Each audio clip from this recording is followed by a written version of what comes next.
यूनान कश्ती हादसे में लापता होने वालों में गुजरात के 2 सगे भाई भी मौजूद हैं। मैं इस वक्त मोहल्ला नियामतपुरा में कैसर और ताहिर के घर में मौजूद हूँ। हमारे साथ उनकी वालदा मौजूद है। मां जी से जानते हैं कि ताहिर और कैसर कब बरूने मुल्क गए और एजेंट को कितने पैसे दिए। मां जी, ताहिर और कैसर कब बरूने मुल्क गए हैं?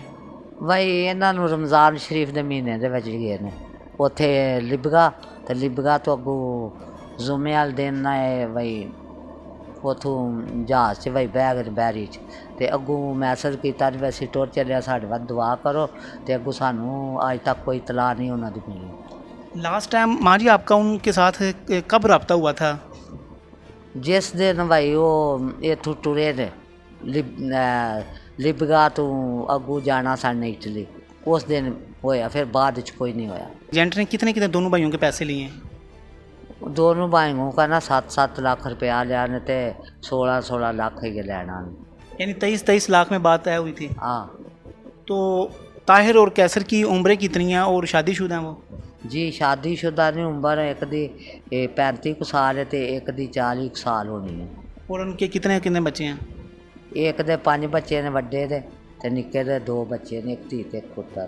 तो जब ताहिर और कैसर मां जी पाकिस्तान में थे तो क्या काम करते थे?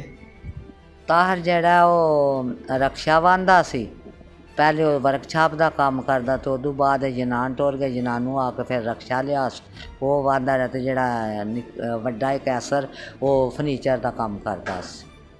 मां जी इधर तो वो फर्नीचर का काम या रक्षा वगैरह यानी चलाता था, तो इतने पैसे कैसे अरेंज करके दिए आपने एजेंटों को?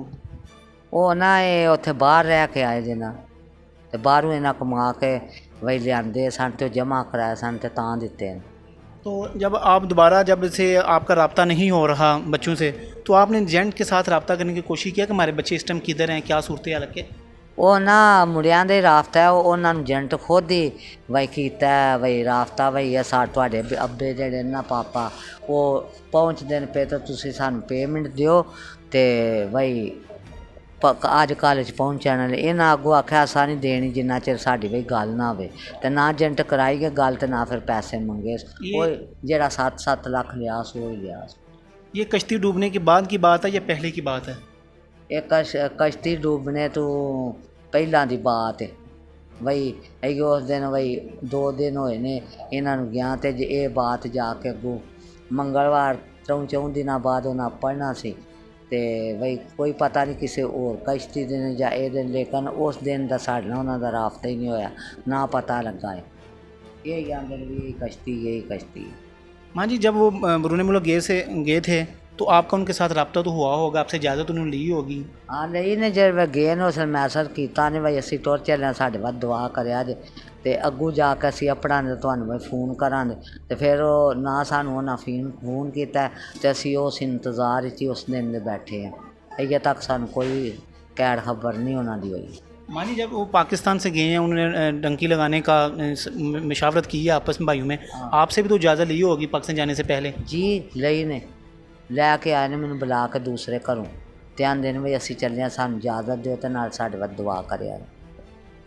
लास्ट में मां जी आप हुकूमत से क्या मुतालबा करना चाहेंगे? असी मुतालबा ये करने बई साढ़े मुंडिया का किधरों पता लगे, सानू दसन बई कित्थे है ने कित्थे नहीं।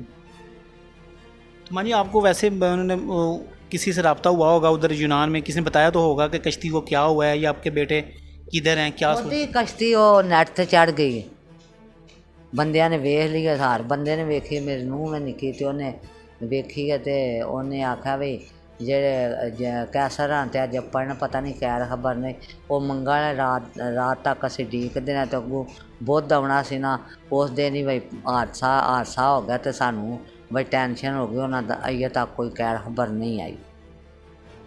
जी नाज़रीन, कैसर और ताहिर की वालदा ने सिर्फ हुकूमत से यही अपील की है कि हमारे बेटे जिस हालत में भी हैं उनका हमें जल्द अज जल्द बताया जाए।